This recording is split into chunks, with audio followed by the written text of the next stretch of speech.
Naka-full alert status sa buong bansa ang Philippine National Police matapos ang kaguluhan sa Senate Building sa Pasay kagabi.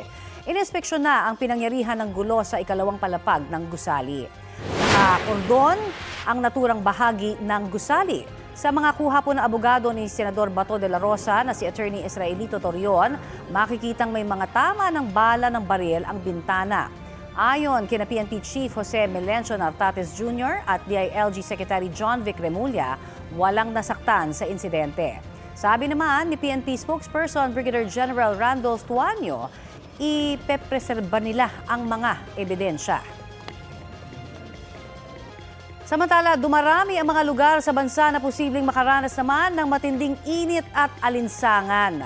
Ayon sa Pag-asa, posibleng umakyat sa danger level na 47 degrees Celsius ang heat index ngayong Huwebes sa Hinatuan, Surigao del Sur at sa Butuan, Agusan del Norte.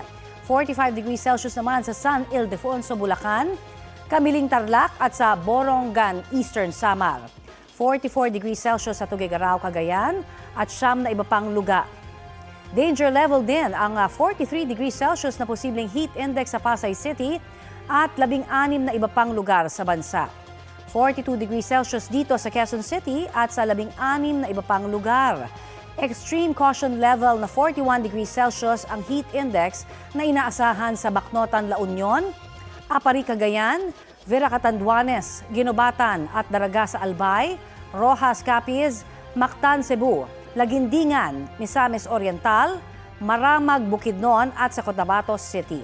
40 degrees Celsius naman sa Abukay, Bataan, Tanay, Rizal, Mulanay, Quezon Province, Indang, Cavite, Romblon, La Carlota, Negros Occidental, Dumaguete, Negros Oriental, Panglao, Bohol at sa General Santos City. Ayon sa Pag-asa, walang nakakaapektong sama ng panahon sa bansa ngayong araw. Ang low pressure area na dating bagyong Kaloy, patuloy man ang paglayo pero posibleng malusaw o mag-dissipate ito bukas o kaya sa Sabado. Ilang minuto bago sumiklab ang gulo sa Senado kagabi, naitransmit na ng Kamara ang Articles of Impeachment laban kay Vice President Sara Duterte. Sinagot din ng ilang impeachment prosecutors ang puna ng isang senador na matagal daw ang pag-transmit ng Articles of Impeachment. Balitang hatid ni Tina Panganiban Perez. Pasado alas 7 ng gabi, nang kumpirmahin ni Senate Sergeant-at-Arms, retired Police Major General Mau Aplasca na dumating na sa Senado ang Articles of Impeachment laban kay Vice President Sara Duterte. Number one, I want to inform all of you that Secretary of Congress and the Sergeant-at-Arms of Congress has just arrived with the Articles of Impeachment. So sana walang mangyayaring gulo dito. Kaya we are maintaining peace and order. Noong 19th Congress, sa parehong araw ng botohan sa plenaryo na endorso at naipadala ng Kamara sa Senado ang resolusyong nagtatakda ng Articles of Impeachment laban sa Vice Presidente. Ngayong 20th Congress, noong Lunes pa ang naging botohan. Pero kagabi lang naibigay ng Kamara sa Senado ang Articles of Impeachment. Sa isang pahayag, sinabi ni House Secretary General Cheloy Garafil na umabot sa libo-libong pahina ang kopya ng Articles of Impeachment na kinailangang pagsamasamahin at i-check para matiyak na tugma ito sa inaprubahan ng Kamara. Pinuna ni Senator Amy Marcos ang matagal na pag-transmit nito. Hindi raw katanggap-tanggap at mahirap seryosohin ang anyay excuse ng Kamara na nag-reproduce pa sila ng mga dokumento. Tinawag din niyang political maneuver para raw makontrol ang timing ng Senate proceedings ang naging pagkaantala sa Articles of Impeachment. Depensa ng ilang impeachment prosecutor. Sir, wala namang rule stating that it shouldn't take this long to send it to the Senate? Wala naman, but I'm sure as soon as possible gagawin yun ng Secretary General ng Kongreso. Noong nagdaang taon, we undertook the fast-track route. Sa taon pong ito, we had undertaken the House Committee on Justice route, no, kung saan we had held full proceedings, clarificatory hearings. So talaga po nga expectedly, mas marami po yung mga pahina, mas marami po yung dokumento, mas marami po yung ebidensyang pinag-uusapan. Tuloy-tuloy ang informal meetings ng mga nahalal na impeachment prosecutor. Binubuo na rin ang listahan ng mga volunteer private prosecutor na tutulong sa mga kongresista. Pero tanong ng ilan, makakaapekto ba sa impeachment trial ang pagbabago ng liderato sa Senado? Ang pinaka-challenging para sa aming mga prosecutor ay ang mga senador na bumoto para i-archive ang naunang impeachment complaint noong nakaraang taon ay nakaupo na sa lideratong mga posisyon ng ating Senado at napakahirap magkaroon ng isang impartial impeachment trial if those who decided to archive it and not follow the rule of law will be the ones sitting as senator judges. Pero sa palagay ng ACT Teachers Party List, posibleng makaapekto sa kredibilidad ng Senate Impeachment Court ang paglahok ni Senator Bato de la Rosa bilang Senator Judge. We're calling for his arrest. So, hindi si inhibition. We're calling on him to surrender para wag nang madamay pa ang Senado at kahit yung impeachment court at yung credibility nito sa mata ng publiko at sa mata ng buong daigdig. Hinihingan pa namin ng reaksyon ng bagong mayorya sa Senado, pati si Senador de la Rosa ukol dito. Tina Panganiban Perez, nagbabalita para sa GMA News. Isa sa ilalim ulit sa red alert ang Luzon at Visayas Grid mamaya pong hapon. Ayon sa National Grid Corporation of the Philippines, mula po yan alas 4 ng hapon hanggang alas 10 ng gabi sa Luzon Grid. Hanggang alas 9 naman ng gabi sa Visayas Grid. Ibig sabihin po ng red alert, hindi sapat ang supply ng kuryente sa demand at regulating requirement ng transmission grid. Isa sa ilalim naman sa yellow alert ang Luzon Grid mamayang alas 3 hanggang alas 4 ng hapon at alas 10 hanggang alas 11 ng gabi. Alas 3 hanggang alas 4 ng hapon at alas 9 hanggang alas 11 ng gabi sa Visayas Grid. Ibig sabihin po ng yellow alert, manipis ang reserbang kuryente kaya posibleng magkulang ang supply sa transmission grid kung magka-emergency. Kahapon, halos 1 milyong customers ng Meralco ang nakaranas ng 2 hanggang 3 oras na rotational brownout kasunod ng red alert status sa Luzon at Visayas power grids. Kabilang ang mga lugar sa Metro Manila, Batangas, Bulacan, Cavite, Laguna at Rizal. Ayon sa NGCP, kinulang ng 4,681.6 megawatts ang Luzon Grid. Paliwanag ng Department of Energy, nag-trip o pumalya ang 2 transmission lines na dinisconnect ang iilang planta at nag-force outage ang Masinloc Unit 3. Ayon sa NGCP, taon-taon namang pinaplano ang operasyon ng mga generating company para hindi makaramdam ng anumang maintenance shutdown. Pero anila hindi talaga maiiwasan ang biglang pagkasira ng mga planta.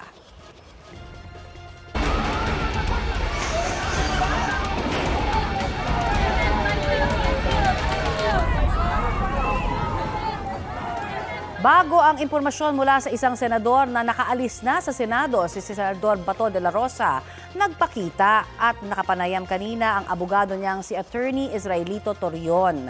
Pasado hating gabi kanina, ipinakita ni Torion sa media ang ilang larawan at video ng kanyang kliyente na nasa loob ng Senate building. As of 12:13 a.m. po yan, base sa timestamp na nakalagay sa cellphone ni Torion. Makikita pa si De La Rosa na nag-inspeksyon sa bahagi ng gusali na nagkaroon umano ng shooting incident. Tinawag pang fake news o hindi totoo ni Torion ang impormasyong diversion lang ang nangyari kagabi. Ngayong umaga, hindi sumasagot sa aming mga tawag si Attorney Torion, pero nagpadala siya ng mensahe kani-kanina lamang. Humingi siya ng paumanhin at sinabing, I quote, "I can't talk right now." End of quote. Nagpaliwanag ang Armed Forces of the Philippines kaugnay sa presensya ng kanilang mga tauhan kagabi sa Senado. Ang mga military personnel na nakita raw kagabi roon ay mga miyembro ng Marine Security and Escort Group. Ayon sa AFP, nakadeploy talaga sila roon para magbantay sa paligid ng gusali. Ipinatawag umano ng Office of the Senate Sergeant at Arms o OSAA ang mga sundalo para tulungan silang i-secure ang gusali.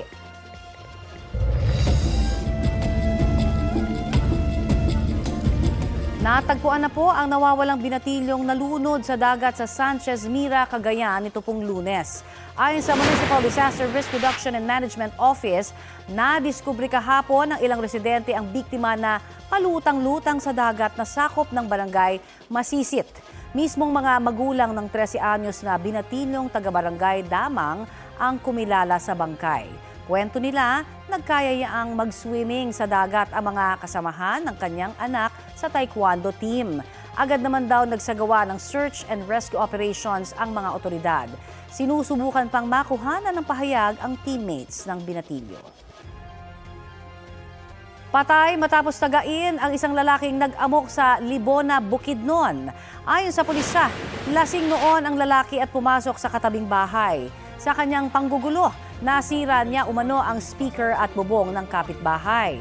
Nagkaroon umano sila ng alitan hanggang mauwi po yan sa pananaga umano ng kapitbahay. Sumuko sa barangay officials ang suspect na sasampahan ng reklamong murder. Wala pa siyang pahayag. Nagbabala si Vice President Sara Duterte ukol sa plano umanong charter change na posible raw maging daan para mapalawig ang termino ni Pangulong Bongbong Marcos. Una niyan, si dating Pangulong Rodrigo Duterte, sunod yan si Senator Bato at kung sino pa man yung ibang mga sinali sa complaint ko dyan sa ICC. Ang sunod niyan ay charter change dahil hindi na naman na madidinayan ni BBM kasi doon sa bago niyang interview, sinabi na niya doon na kailangan pag-usapan ng charter change. Pag pinag-usapan natin ang charter change, ibig sabihin yan, hindi na yan bababa sa pwesto si BBM. Sinabi yan ng bise kasunod ng pagbisita niya sa kanyang amang si Pangulong Rodrigo Duterte na nakakulong sa The Hague, Netherlands. Sabi ng bise, dapat daw na mas pagtuunan ng pansin ng gobyerno ang pagbangon ng ekonomiya sa halip na politika at pagsira sa mga kontra umano sa Pangulo. Magulo ang ating bayan na hindi naman sana. Nagkakagulo lang tayo dahil kay BBM. Sinusubukan pang kunan ng komento ang Malacanang tungkol sa mga bagong pahayag na yan ng bise.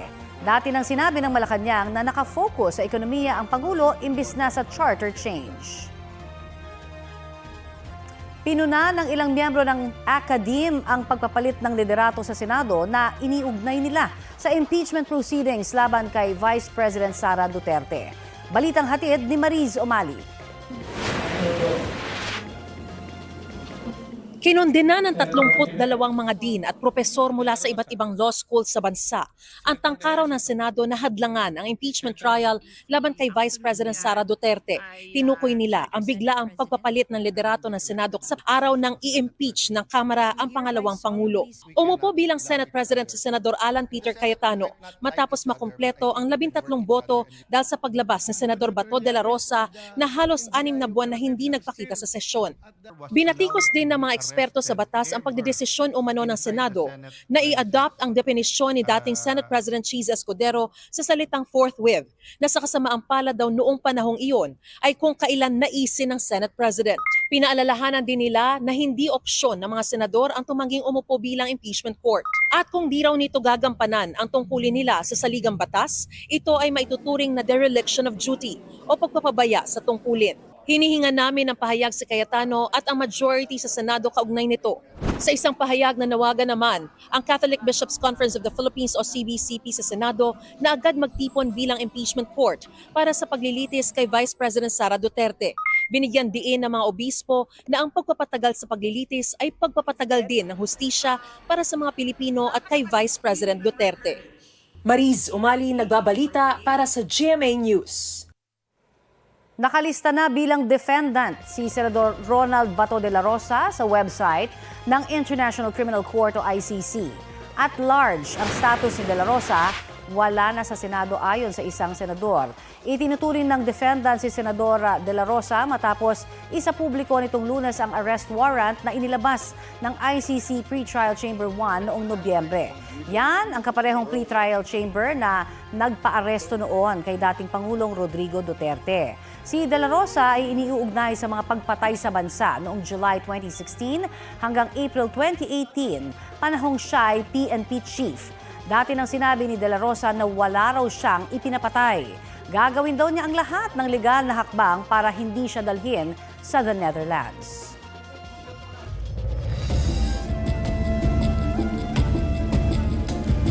Patay ang 2 lalaki matapos pagbabarilin sa Midsayap, Cotabato.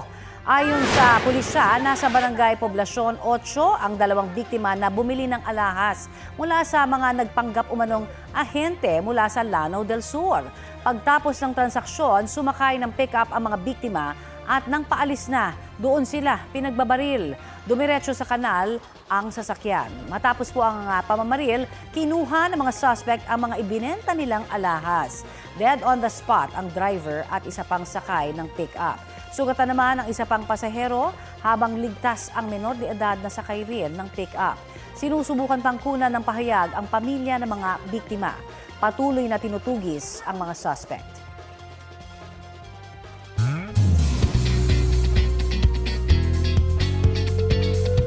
Mga mare, showing na ang pelikulang Midnight Girls na pinagbibidahan ni Sanya Lopez.